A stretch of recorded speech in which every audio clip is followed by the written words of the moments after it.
Good morning students. हमने पढ़ा था नॉर्मेलिटी के बारे में, आज हम पढ़ेंगे और उससे रिलेटेड न्यूमेरिकल क्वेश्चंस भी किए थे ना। अभी हम पढ़ेंगे उप नॉर्मल विलियन के बारे में कि उप नॉर्मल विलियन क्या होता है। तो नॉर्मल विलियन, नॉर्मेलिटी हमने पढ़ लिया, नॉर्मल विलियन, उप नॉर्मल विलियन और अर्ध नॉर्मल विलियन किसको बोलते हैं, तीनों को हमको देखना है, और मोलरता और मोलर विलियन को भी देखना है। ठीक, तो देखिए क्या होता है नॉर्मल विलियन, वह विलियन जिसमें एक मतलब कोई विलियन है उसका 1 लीटर अमाउंट दिया गया है और उसमें क्या हो 1 ग्राम तुल्यांकी भार घुला हुआ हो।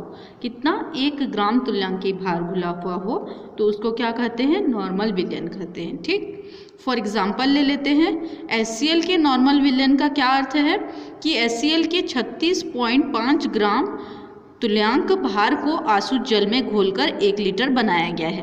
HCl का तुल्यांकी भार, ग्राम तुल्यांकी भार कितना होता है, 36.5 ग्राम होता है, उसको 1 लीटर विलियन में घोल करके बनाया गया है। ठीक, तो नॉर्मल विलियन मतलब क्या होता है, किसी भी विलियन के 1 लीटर आयतन में 1 ग्राम तुल्यांक भार घुला हुआ हो तो उसे ही क्या बोलते हैं, नॉर्मल विलियन बोलते हैं।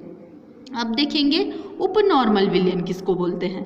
तो क्या होता है, किसी 1 लीटर में, मतलब वही विलियन का अमाउंट तो वही होगा, 1 लीटर विलियन में ग्राम तुल्यांकी भार की आंशिक मात्रा घुली हुई हो। ठीक, 1 ग्राम तुल्यांक भार टोटल का टोटल नहीं घुला हुआ है, ठीक, उसका आंशिक क्या है, आंशिक मात्रा घुली हुई है, तो ऐसे विलियन को क्या बोलते हैं, उप नॉर्मल विलियन कहते हैं। ठीक, उसमें क्या था, 1 ग्राम तुल्यांक भार घुला हुआ हो और इसमें क्या है, 1 ग्राम तुल्यांक भार का आंशिक रूप घुला हुआ है। ठीक, अंतर इतना ही है।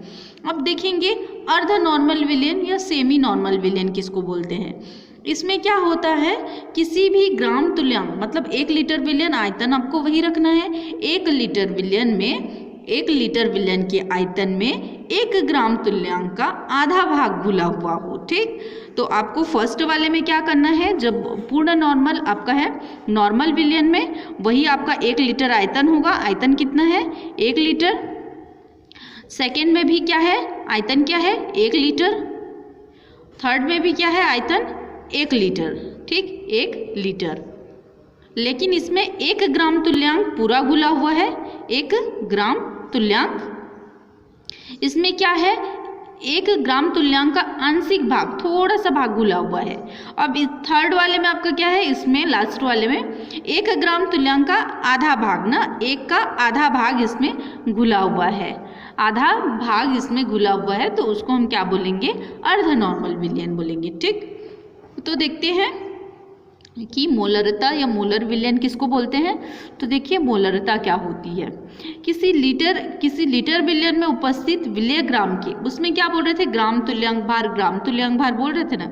अब इसमें क्या बोलेंगे, ग्राम अणुओं की संख्या। ठीक, ग्राम अणुओं की संख्या उस विलियन की मोलरता, मतलब 1 लीटर विलियन का आयतन है, उसमें जितने ग्राम क्या है, ग्राम अणु की या मोल की संख्या उसमें घुली हुई है वही उसकी मोलरता कहलाती है।